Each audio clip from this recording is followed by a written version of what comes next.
Pertama-tama, marilah kita puja dan puji syukur kehadirat Allah Subhanahu wa Ta'ala yang telah memberikan kita nikmat sehat dan sempat sehingga kita bisa mengikuti Zoom asistensi kali ini. Tak lupa, salawat serta salam kita haturkan kepada junjungan kita Nabi Muhammad SAW yang telah membimbing kita dari zaman kegelapan menuju zaman yang terang benderang. Saya ucapkan terima kasih kepada Kang Mas Mbak Yu Dimas Diajeng yang telah mengikuti Zoom asistensi pada siang kali ini. Langsung saja, matkul yang akan diasistensikan pada siang kali ini adalah matkul manajemen operasional yang akan dipandu oleh Mbak Yu Aliyah selaku tenor. Namun, sebelum masuk pada pemaparan materi asistensi, Kang Mas Mbak Yu serta Dimas Diajeng dimohon untuk mengisi link absensi terlebih dahulu yang ada pada kolom chat ya. Boleh diisi terlebih dahulu, Kang Mas Mbak Yu serta Dimas Diajeng.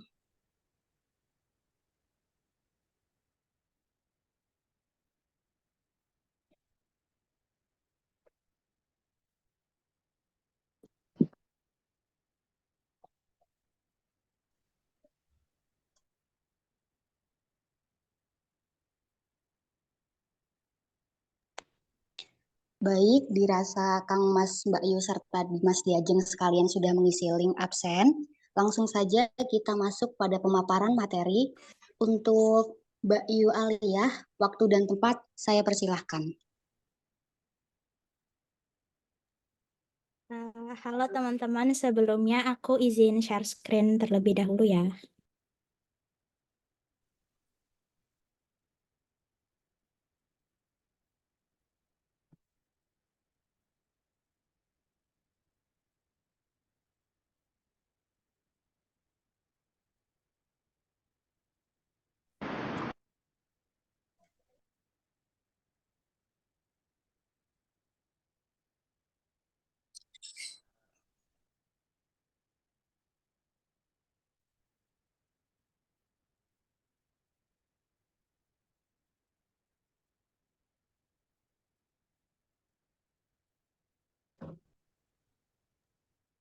Apakah udah terlihat ya share screen-nya?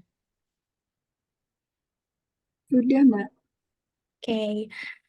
Sebelum aku memaparkan asistensi UTS mengenai manajemen operasional, alangkah lebih baiknya aku memperkenalkan diri dulu. Nama aku Alia Ardiwati selaku tentor dari manajemen operasional.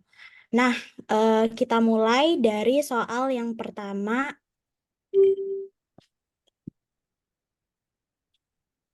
Soal yang pertama. Setelah tahun 2023, pemerintah Indonesia menetapkan wabah pandemi COVID sudah menjadi pandemi, sehingga masyarakat pun diwajibkan menggunakan masker. Hal ini menyebabkan permintaan masker perusahaan masker ABC menjadi tidak sama seperti sebelum COVID.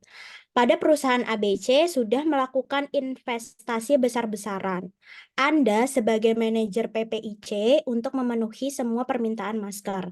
Bagaimana strategi Anda sebagai manajer PPIC untuk penghambatan proses produksi dan melakukan pengaturan ulang terhadap jadwal produksi menghadapi problem turunnya permintaan masker? Nah, intinya dari pertanyaan soal pertama itu, gimana sih strategi kita sebagai manajer PPIC untuk menghambat proses produksi? Nah, ada 7 strategi yang harus kita tahu nih. Gimana sih jadi manajer PPIC? Gimana sih strateginya biar apa namanya kita menentukan menghambat proses produksi? Apalagi kan ketika apa namanya kasus pandemi COVID-19 itu kan permintaan masker kan pasti cenderung naik kan dibandingkan sebelum COVID-19. Nah, ada 7 strategi nih yang perlu kita ketahui. Yang pertama, membuat jadwal induk produksi dan pesanan pabrikan serta memperkirakan kebutuhan inventaris. Maksudnya gimana sih? Jadi gini, kalau semisalnya kita sebagai manajer PPIC, kita tuh harus tahu nih jadwal induk produksinya tuh gimana biar nanti kita ketika melakukan proses produksi terjadi efisiensi dan tidak menghambur-hamburkan produksi ataupun kekurangan produk ketika melakukan proses produksi. Jadi kita sebagai manajer PPIC harus membuat jadwal. Terus yang kedua ada meninjau perkiraan penjualan, permintaan pelanggan, dan menjadwalkan batch produksi berdasarkan tingkat inventaris dan waktu produksi. Jadi kita harus tahu nih perkiraan penjualan nanti ketika setelah COVID-19 tuh bakalan menurun nggak sih? Atau pada saat COVID-19 tuh bakalan naik atau gimana? Jadi kita harus tahu nih perkiraan penjualan, permintaan pelanggannya cenderung masih naik kah ketika COVID-19 atau setelah COVID-19 cenderung naik atau tidak? Karena kan kalau setelah COVID-19 yang kita tahu kan kebiasaan masyarakat kan masih pakai masker ya. Jadi itulah tugas PPIC, gimana sih strateginya biar dia itu tahu permintaan yang akan datang atau permintaan pada saat ini. Terus yang ketiga itu ada menyusun rencana pengadaan barang berdasarkan demand forecasting yang sebelumnya telah dilakukan. Nah, sebelumnya demand forecasting itu apa sih? Demand forecasting itu adalah peramalan permintaan. Jadi, sebuah manajer PPIC, kita tuh harus meramalkan yang akan datang dan yang sekarang. Jadi, lebih ke yang akan datang sih. Ketika yang di soal ini kan ketika COVID-19. Nah, nanti setelah COVID-19 tuh permintaan masker tuh bakalan cenderung naik atau turun. Nah, itu tuh tugas dari PPIC. Yang keempat, memonitor persediaan selama proses produksi, stok barang yang disimpan di gudang, serta stok barang yang masuk dan keluar. Maksudnya tuh gimana sih? Uh, jadi manajer PPIC itu kita tuh harus tahu nih stok di gudang tuh cukup banyak atau enggak sih, atau justru kita nyuruh karyawan-karyawan di gudang untuk memproduksi lagi. Jadi kita sebagai manajer PPIC harus tahu stok di gudang, terus persediaannya tuh gimana gitu. Yang kelima, itu ada membuat jadwal proses produksi sesuai dengan waktu, routing, dan jumlah yang direncanakan demi mempercepat waktu pengiriman produk ke konsumen. Nah, manajer PPIC ini, dia tuh juga harus membuat jadwal proses produksi sesuai dengan waktu, karena kan ketika proses masih ada di gudang, kita kan butuh waktu pengiriman nih. Nah, itu tugas manajer PPIC nih. Kita ngatur waktunya dari gudang ke pasar-pasaran untuk dijualkan ke konsumen. Dan yang keenam, itu ada memastikan optimasi penggunaan mesin sehingga tidak ada mesin produksi yang rusak atau malah jarang digunakan. Jadi, manajer PPIC ini kita tuh harus tahu nih penggunaan mesin yang emang udah layak tidak digunakan, terus atau malah ada mesin yang jarang digunakan. Itu harus dicek nih sama manajer PPIC tersendiri. Dan yang terakhir itu adalah membantu menyelesaikan masalah yang berkaitan dengan proses produksi melalui komunikasi dengan bagian marketing. Jadi semisalnya nanti ada kendala dari proses produksi, itu nanti manajer PPIC itu harus ke bagian marketing. Gitu. Nomor 1, 7 strateginya tuh ini, dan kita lanjut ke soal nomor 2. Soal nomor 2 itu adalah sebuah agen pembelian Cokro melakukan pembelian suatu komponen dalam kuantitas besar. Untuk dapat memenuhi permintaan customernya, permintaan akan komponen tersebut dalam waktu 1 tahun, sebesar 250.000 unit. Dalam 1 tahun terdapat 250 hari kerja. Biaya penyimpanannya adalah 1.000 per unit per tahun. Biaya pemesanan sebesar 75.000 per order. Namun saat ini sering terjadi banjir, kemungkinan sekali terdapat keterlambatan pengiriman. Diinformasikan ke customernya, ternyata mereka dapat memahami asal diberikan potongan ketika menunggu, yaitu back ordering sebesar 2.500 per unit per tahun. Dari data di atas, coba hitung yang pertama itu ada AOQ per Q optimal, Yang kedua itu ada jumlah order siklus per tahun. Dan yang ketiga itu persediaan tahunan pada saat Q optimal. Nah, sebelum kita mengerjakan soal, kita tuh harus tahu dulu apa namanya simbol-simbol dari permintaan itu apa, terus biaya penyimpanan itu apa. Nah, di slide berikutnya ini ada rumus-rumus serta keterangan-keterangannya. Nah, kita kan di soal ini kan kita mau mencari tentang biaya back ordering ya. Nanti kalau misalnya di soal tidak ada back ordering, nanti rumusnya itu di EOQ biasa. Tapi karena di soal ini apa namanya diminta ada biaya back orderingnya, kita pakai EOQ back order. Nah, di sini tuh ada rumus-rumusnya, ada 4 rumus. Yang pertama itu ada Q optimal atau biaya ekonomis optimal. Rumusnya itu akar 2 dikali SD per H dikali akar H ditambah B per B. Nah, satuannya itu unit. Nah, di sini ada keterangan-keterangannya ya. S itu apa, D itu apa, H itu apa, dan B itu apa. Nah, yang kedua itu ada jumlah order per tahun. Rumusnya itu D per Q. Satuannya itu kali.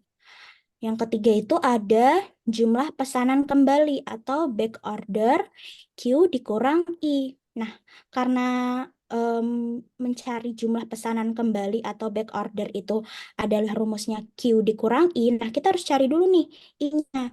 Nah, I itu kita cari dari sama dengan akar 2 dikali S dikali D per H dikali akar B per H ditambah H ditambah B. Nah, baru deh karena I-nya udah ketemu nih kan. I-nya udah ketemu dimasukin. Kan rumusnya Q dikurang I. Nah, I-nya yang kita cari ini. Satuannya itu unit. Nah, yang keempat kita mencari TC optimalnya. Rumusnya itu H dikali I kuadrat per 2Q ditambah S dikali D per Q ditambah B dikali Q dikurang I kuadrat per 2Q. Nah, di sini kan di samping ini ada keterangan-keterangannya. D itu tuh permintaan, H itu kan biaya penyimpanan, S-nya itu biaya pemesanan, Q-nya ini pesanan ekonomis, B-nya ini back order cost, L-nya ini lead time, D-nya ini permintaan per harinya. Nah, di sini tuh ada sebenarnya di apa yang diajar dosennya Bu Dewi di sini tuh ada ketentuan-ketentuannya. Nah, yang pertama ini ada di Q optimalnya. Nah, kalau semisalnya nih kalian udah ngehasilin ini, pokoknya tuh diambilnya itu eh, 4 koma 4 angka di belakang koma. Nah, kalau semisal yang dua ini 2 angka di belakang koma. Terus kalau yang ini juga 4 angka di belakang koma. Nah, kalau misalnya RP ini kan ada RP nih. RP ini nggak usah 4 angka di belakang koma. Maksudnya kalau misal hasilnya ini langsung dijabarin aja langsung gitu. Mungkin kalau masih bingung kita lanjut ke jawabannya aja ya, biar makin paham. Nah,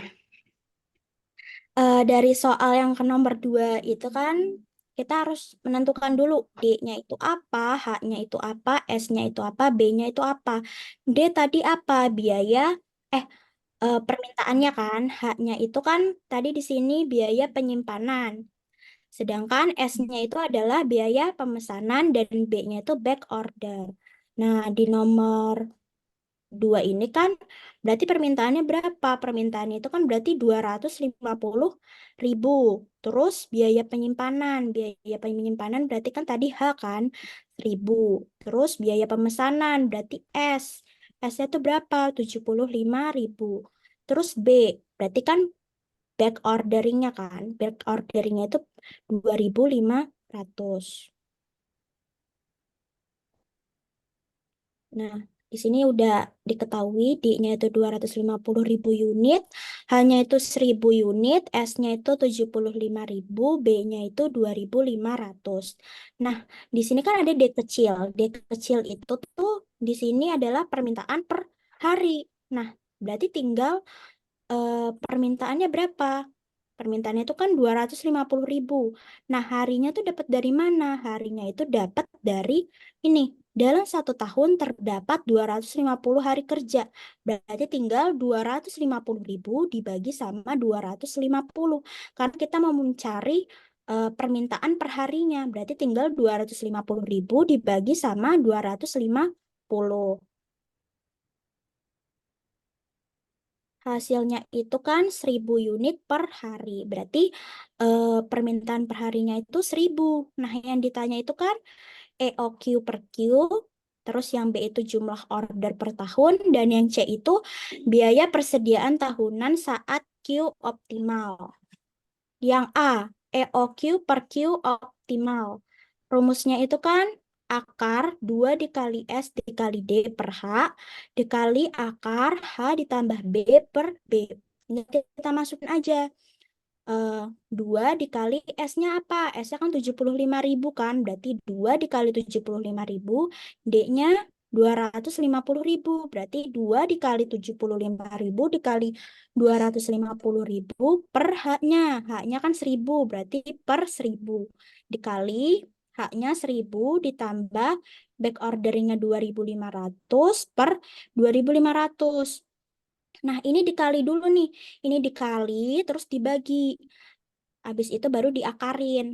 Ini dikali hasil, ini dikali terus dibagi hasilnya 37.500.000.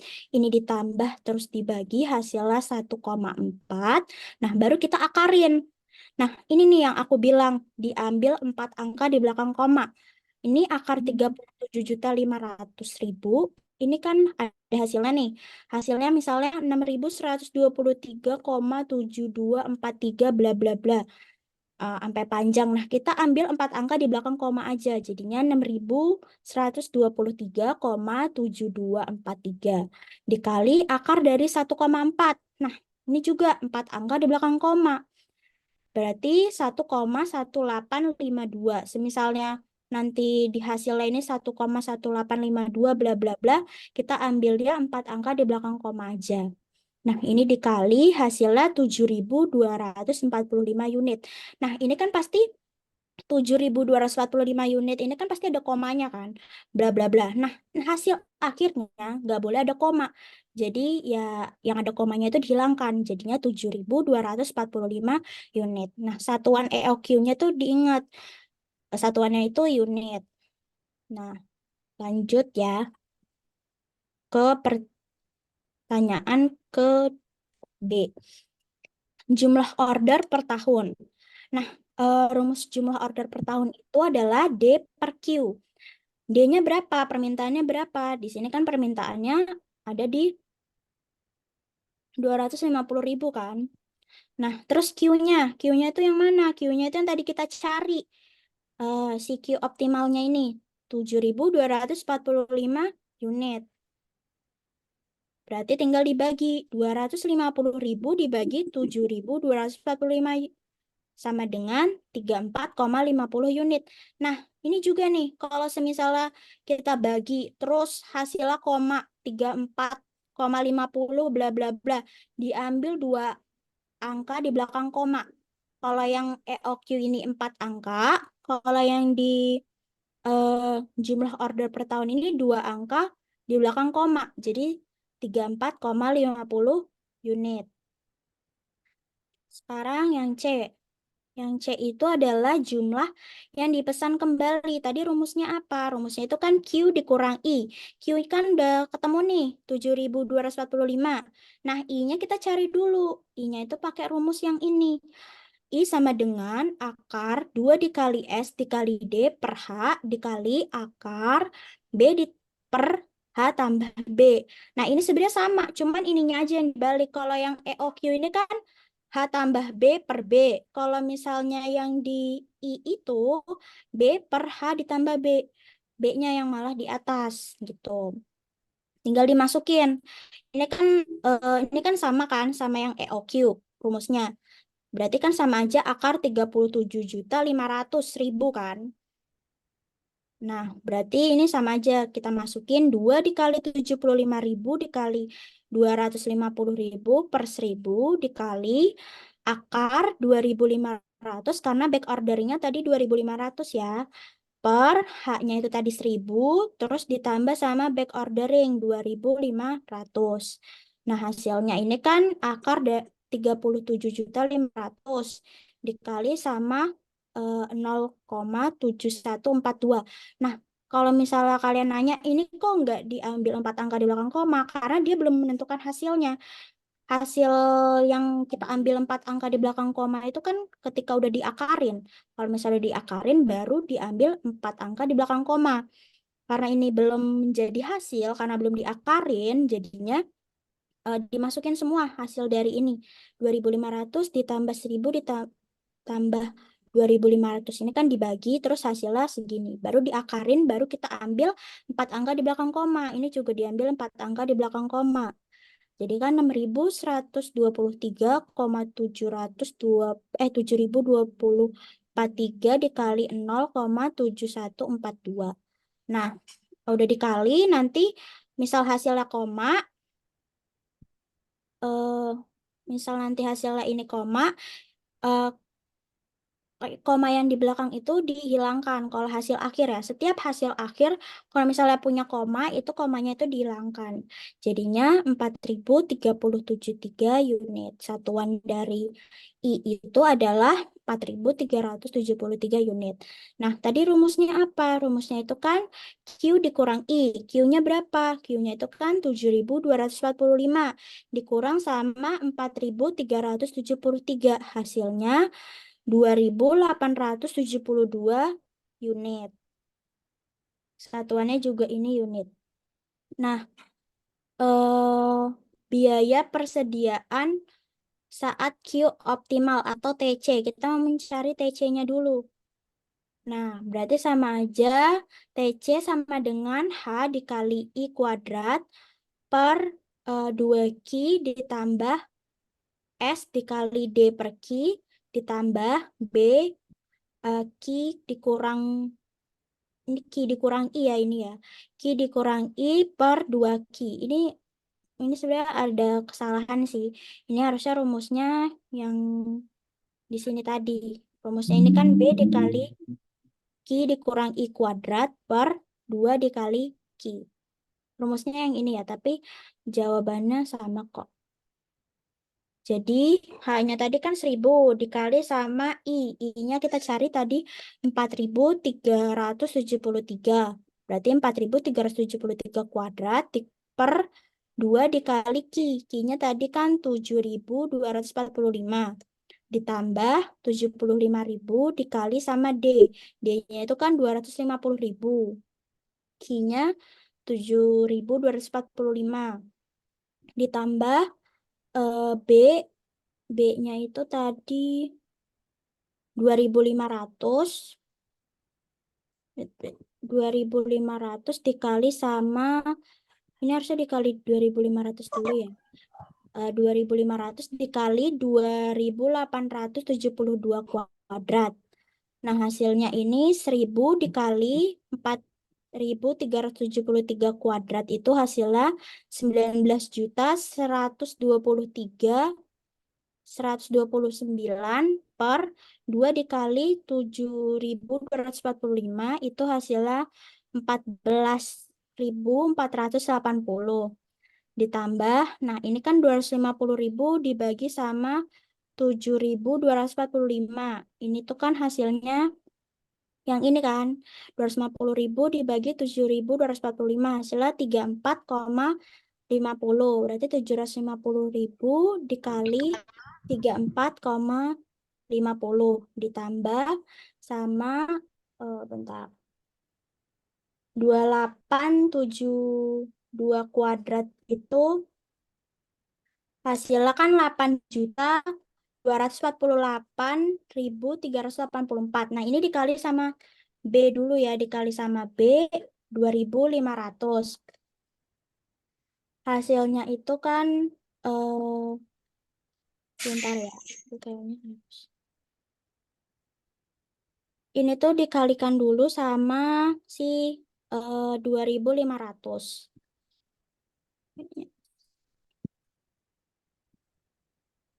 Ini dikali sama 2.500.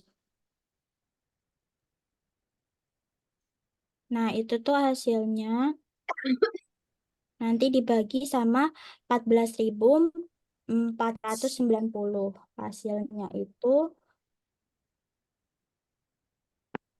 1.423.116. Nah, ini itu sebenarnya hasilnya benar. Cuman ini aku lupa nambahin 2.500 doang di sini. Cuman hasil 2.500 dikali sama 2.872 kuadrat itu kan hasilnya ini kan. 8.248.384.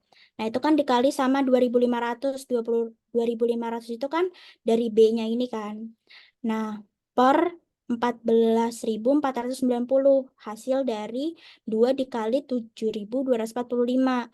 Nah, ini hasilnya tetap sama 1.423.116. Nah, ini kan ada komanya kan. Karena ada komanya itu dihilangkan. Jadi tinggal ditambah aja 1.319.746 ditambah 2.587.500 ditambah 1.423.116. Nah, itu hasilnya ini. 5.330.362 rupiah gitu. Jadi ini aku cuman kesalahan lupa narok 2.500 aja, tapi hasilnya tetap 1.423.116. Tuh. Lanjut ke nomor 3 ya. Eh,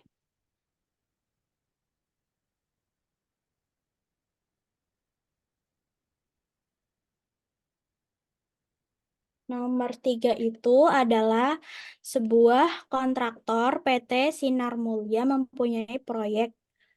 Ini dihapus. Ini aku hapus dulu ya.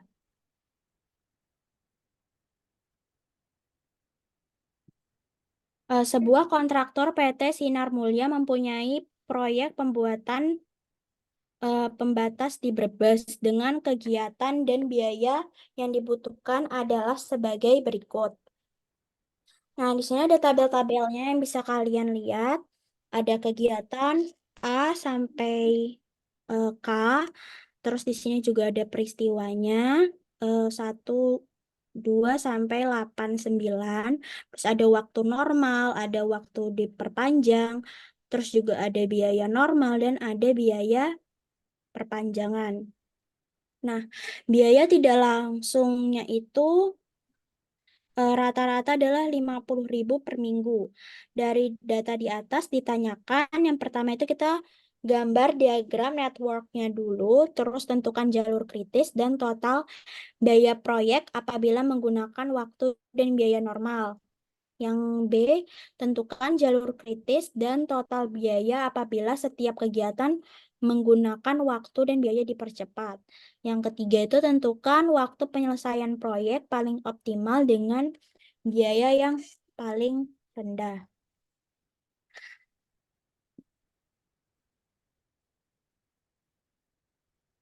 Nah, kita kan tadi udah ngeliat tabel-tabelnya kan. Kita tuh harus menentukan IC-nya dulu. Kalau misalnya kita dapat soal seperti ini, kita tentukan IC-nya dulu. Nah, rumus mencari IC itu delta biaya per delta normal. Sama dengan CC dikurang CN per TN per TC. CN itu biaya normal, CC itu biaya dipercepat, TN-nya itu waktu normal, dan TC itu waktu setelah dipercepat. Jadi tuh eh, cara gampangnya aja ya. Cara gampangnya menentukan IC itu tinggal, ini kan yang paling gede kan. Yang paling gede dikurangin sama yang paling kecil, terus dibagi sama waktunya. Yang paling gede dikurang sama yang paling kecil. Atau kan berarti biaya diperpanjang kan 120.000. Dikurang sama biaya normalnya 100.000. Per yang paling gede apa? Waktu normal kan, 8 dikurang sama waktu diperpanjang, 7. Jadi kan 120.000 dikurang 100.000 per 8 dikurang 7. Jadi 20.000 per 1. Karena kan 8 dikurang 7 itu 1 kan. Berarti IC-nya 20.000. Yang ini juga 230.000 dikurang 200.000 dibagi 5 dikurang 3. 230 dikurang 200 berapa? 30.000 kan? 5 dikurang 3, 2. Berarti 30.000 bagi 2 itu 15.000. Dan seterusnya. Ini udah aku eh, hitungin sih. Nah, yang dimaksud TDD itu apa? Yang dimaksud TDD itu kan ini kan 100.000, ini 100.000, ini 8, ini 8. Nah, kalau misalnya ini sama itu namanya TDD. Kayak karena kan 100.000 dikurang 100.000 kan 0, 8 dikurang 8 kan 0, berarti 0 dibagi 0 kan tetap 0 kan. Nah, kalau misalnya 0 hasilnya itu TDD.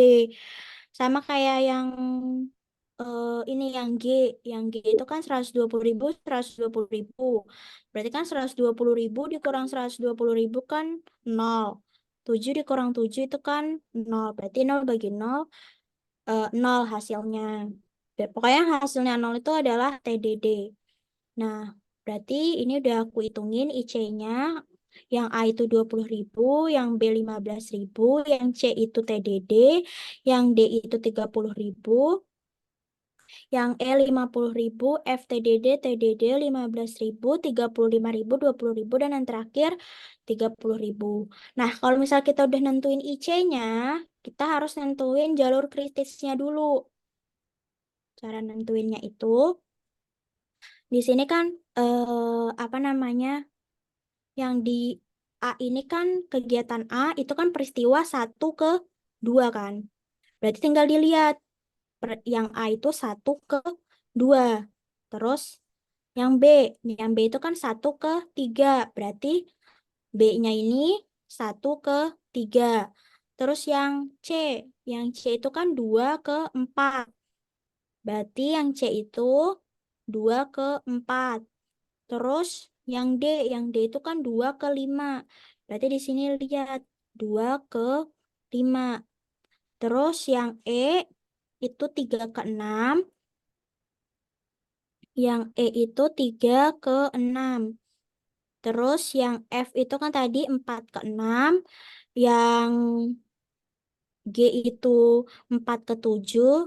Yang H itu 5 ke 7. Yang I itu 6 ke 8. Yang J itu 7 ke 9. Dan yang terakhir itu K 8 ke 9. Nah, di sini kan ada angka-angkanya nih. Angka-angka ini tuh dari si waktu normalnya. Waktu normalnya ini. Waktu normalnya ini taruh di samping si kegiatan-kegiatannya. Ini kan kegiatan A, waktu normalnya 8. Kegiatan B, waktu normalnya 5. Kegiatan C, waktu normalnya 8. Kegiatan D, waktu normalnya 5, dan seterusnya. Habis itu yang di bawahnya ini tuh apa? Ini tuh IC-nya. IC yang tadi kita cari kan 20.000, 15.000, TDD. Nah, ini masukin ke bawah-bawahnya ini. Kan ada 20.000, 15.000, TDD, terus 30.000, dan seterusnya. Nah, habis kita gambar jalur kritisnya, kita menentukan jalur kritisnya. Gimana dia bisa sampai ke akhir ini, ke nomor 9 ini. Ini kan berarti kan ada jalur kritis yang pertama itu 1 2 5 1 2 5 7 9. Terus yang kedua itu 1 2 4 7 9. Terus yang ketiga 1 2 4 6 8 9. Terus yang terakhir 1 3 6 8 9. Nah, kalau udah ditentuin, kita masukin deh waktu normalnya. Ini kan 1 ke 2 kan 8, 2 ke 5 itu kan 5, 5 ke 7 itu kan 7, terus 7 ke 9 itu kan 10. Ini loh waktu normal yang ini, itu buat kita ngitung, dia tuh dapatnya berapa minggu sih. Terus yang kedua juga, yang kedua 1 ke 2 kan 8, 2 ke 4 8, 4 ke 7 itu 7, 7 ke 9 itu 10, hasilnya 33 minggu. Terus yang ketiga, 1 ke 2 itu 8, 2 ke 4 itu 8, 4 ke 6 itu 5, 6 ke 8 itu 5, 8 ke 9 itu 12. Hasilnya 38 minggu. Dan yang terakhir, yang keempat, 1 ke 3 itu 5, 3 ke 6 itu 10, 6 ke 8 itu 5, 8 ke 9 itu 12. Hasilnya 32 minggu. Nah, kalau udah menentukan ini, kita cari yang paling besar. Yang paling besar itu kan 38 minggu kan. Nah, berarti kita garisin nih. Berarti dari kita approve yang ini nih. Yang jalur kritis 1, 2, 4, 6, 8, 9. Nah, kita garisin merah. Berarti yang kita pilih 1, 2, 2, 4, 4, 6, 6, 8, 9. Nah, kita mau mencari biaya langsungnya. Nah, biaya langsungnya ini tuh didapat dari jumlah waktu normalnya. Ini kalian jumlah, terus nanti itu hasil dari biaya langsungnya. Hasil dari biaya waktu normal itu adalah eh, biaya langsung. Hasilnya kan 2 juta. Nah, berarti biaya tidak langsung. Di soal ini kan biaya tidak langsungnya itu kan 50.000 per minggu. Nah, karena kita tadi pilih yang ketiga ini kan 38 minggu karena terbesar, jadi tinggal 38 dikali 50.000.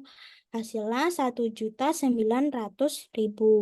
Nah, jumlahnya kita jumlahin antara biaya langsung dan biaya tidak langsung. Berarti 2 juta ditambah 1.900.000. Hasilnya 3.900.000. Terus langkah yang kedua. Nah, langkah yang kedua ini kan belum pada TDD semua kan.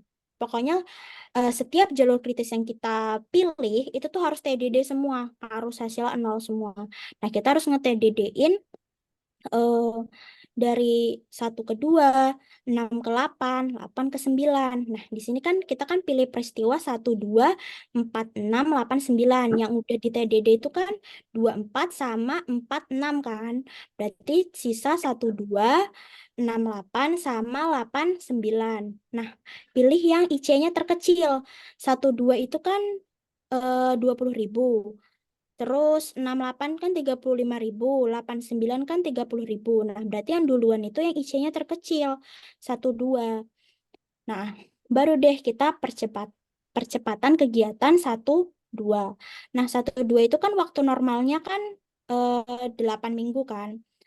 8 itu dapat dari si kegiatan si ini. 8 dikurang sama 7. Apa namanya, waktu normal dikurang sama waktu diperpanjang. Jadi buat nyari percepatan kegiatan 1, 2 ini kita kurangin dulu si waktu normal dikurangin waktu diperpanjang. Waktu normal itu kan 8 minggu, terus waktu diperpanjangnya itu kan 7. Berarti eh, hasilnya itu 1 minggu dengan IC 20.000 per minggu. Karena kan ini IC-nya kan 20.000 kan. Nah, jadi karena peristiwa 1, 2, 4, 6, 8, 9 adalah 38 minggu, karena ini 38 minggu, dikurangin dengan 1 minggu, karena kan hasil dari percepatan kegiatan 1, 2. Jadi 38 minggu dikurang sama 1 minggu, hasilnya itu 37 minggu. Jadi biaya percepatannya karena IC-nya itu 20.000 per minggu dan sisanya itu 1 minggu, jadi 1 minggu dikali sama 20.000, hasilnya 20.000. Nah, biaya langsungnya. Biaya langsung itu adalah biaya dari si yang tadi kegiatan 1, 2, 4, 6, 8, 9. Itu kan hasilnya 2 juta kan. Jadi 20.000 ditambah sama 2 juta. Hasilnya kan 2.020.000. Terus biaya tidak langsung. Biaya tidak langsung itu tadi kan di soal 50.000 kan per minggu. Karena 38 dikurangi 1 itu sisa 37 minggu. Jadi tinggal 37 dikali sama 50.000. Hasilnya 1.850.000. Nah, ini tinggal kalian tambah. 2.020.000 ditambah 1.850.000. Hasilnya 3.870.000. Nah, ini percepatan 1-2 udah kita hitung kan. Berarti tandanya dia udah TDD. Nah, berarti kan sisa tadi kan 1-2 udah TDD. Berarti sisa 68 sama 89. Pilih yang IC-nya kecil. Ini kan 68 kan 35.000 kan. Terus 89 kan 30.000. Nah, IC yang terkecil berarti 8 ke 9. Berarti pilih yang 89 dulu. Karena IC-nya lebih kecil kan daripada yang 6 ke 8. Jadinya tadi kita lihat waktu normalnya berapa. Waktu normalnya di tabel itu kan ini kan yang bagian 89 ya. 12 minggu dan 11 minggu. Tinggal dikurang aja. Berarti tinggal dikurang 12 minggu dikurang 11 minggu. Hasilnya kan 1 minggu. Nah, tadi kan dari kegiatan 1-2 itu kan sisa 37 minggu kan. Dari peristiwa 1-2. Nah, kita kurangin 1 minggu lagi. Kenapa dikurangin 1 minggu? Karena hasil pengurangan dari 12 minggu dikurang 11 minggu. Hasilnya kan 1 minggu. Jadinya 37 minggu dikurang 1 minggu itu hasilnya 36 minggu. Nah, baru kita cari biaya percepatannya. Karena IC 89 ini adalah 30.000, berarti tinggal 1 minggu dikali 30.000. Hasilnya 30.000. Nah, biaya langsung itu dari biaya yang 37 minggu ini. Biaya langsungnya itu kan 2 juta, 2 juta ribu 20.000 kan. 2.020.000. Nah, berarti tinggal kita tambahin aja. 2.020.000 ditambah sama 30.000 dari biaya percepatan. Hasilnya 2.050.000. Nah, biaya langsungnya. Biaya, ini harusnya biaya tidak langsung ya. Ini harusnya biaya tidak langsung yang kedua ini biaya tidak langsung sama dengan karena ini tadi sisa 36 minggu dan biaya tidak langsung itu adalah 50.000 per minggu, jadi 36 dikali 50.000 hasilnya 1.800.000. Nah, ini baru ditambahin dari jumlah yang ini ditambahin sama jumlah biaya tidak langsung, jadinya 2.050.000 ditambah 1.800.000. Hasilnya itu 3.850.000. Terus karena dia udah percepatan apa namanya 89 ini udah dapat hasilnya, berarti dia TDD dong. Nah, berarti kan sisa yang belum TDD itu kan 6 sama 8. Nah, kita pilih kegiatan 6 sama 8 karena belum TDD dengan IC 35.000. Nah, tadi kan sisa 36 minggu di sini. Dari peristiwa 8 ke 9. Nah, dikurang 2 minggu. Dikurang 2 minggu dari mana? Karena peristiwa 6 ke 8 itu kan waktu normalnya 5 minggu, terus waktu dipercepatnya 3 minggu. Berarti tinggal 5 dikurang 3, hasilnya 2 minggu. Nah, berarti karena ini sisa 36 minggu dari dari peristiwa 89 dikurang 2 minggu. Hasilnya kan 36 kurang 2 berarti 34 minggu. Nah, langsung kita cari biaya percepatan. Tadi kan 2 minggu kan, karena 5 dikurang 3. Dikali sama biaya percepatannya IC-nya. IC-nya itu kan 35.000. Hasilnya berarti 70.000. Nah, biaya langsung dari 36 minggu. Ini kan hasilnya 2.050.000 kan. Nah, tinggal ditambah 70.000 ditambah 2.050.000. Hasilnya 2.120.000. Nah, ini kan udah kita dapetin. Nah, baru kita cari biaya tidak langsungnya. Biaya tidak langsung itu kan, tadi kan ini sisanya 34 minggu. Terus kan di soal 50.000 per minggu. Jadi tinggal 34 dikali sama 50.000. Hasilnya 1.700.000. Nah, jumlah. Nah, kita jumlah 2.120.000 ditambah 1.700.000. Hasilnya 3.820.000. Nah, udah pada di TDD semua kan? Karena kan peristiwa 12 udah kita TDD, terus peristiwa 89 udah TDD, terus peristiwa 68 udah TDD. Nah, baru kita mencari analisis biayanya. Tadi kan yang pertama itu kan di 38 minggu. Dari yang pertama ini kan ada di 38 minggu kan. Karena kita ngepilih pilihan yang ketiga 38 minggu. Terus yang kedua itu kan ada 37 minggu. Terus yang ketiga itu kan ada di 36 minggu dan yang keempat itu ada di 34 minggu. Nah, kita masukin di sini 38, 37, 36, 34. Tadi kan di 38 minggu itu kan biaya langsungnya 2 juta, terus biaya tidak langsungnya 1.900.000. Totalnya 3.900.000. Yang 37 minggu itu kan biaya langsungnya 2.020.000 sama biaya tidak langsungnya itu 1.850.000. Hasilnya 3.870.000. Nah, yang 36 minggu 2.050.000 biaya langsungnya, terus biaya tidak langsungnya 1.800.000. Totalnya 3.850.000. Nah, yang terakhir 34 minggu itu kan biaya langsungnya 2.120.000.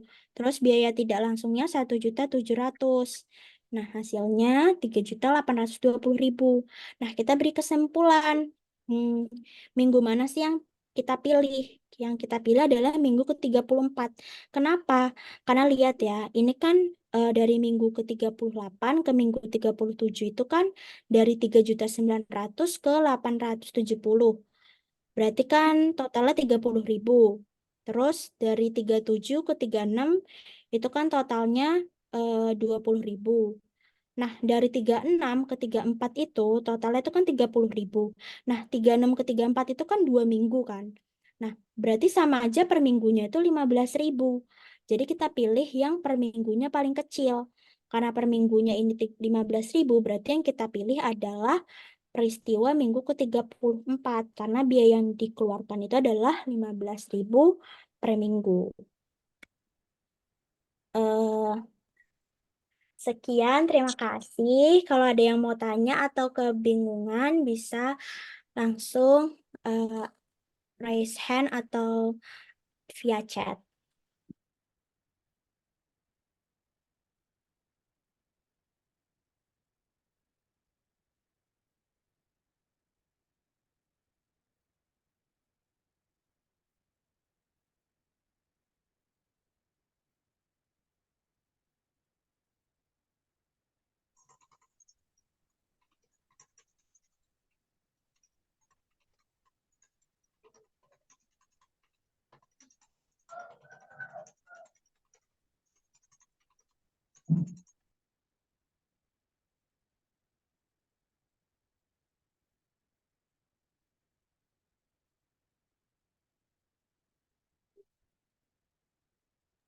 Apakah ada yang mau bertanya?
Kalau tidak ada yang mau bertanya, sekian pemaparan materi dari saya. Wassalamualaikum warahmatullahi wabarakatuh.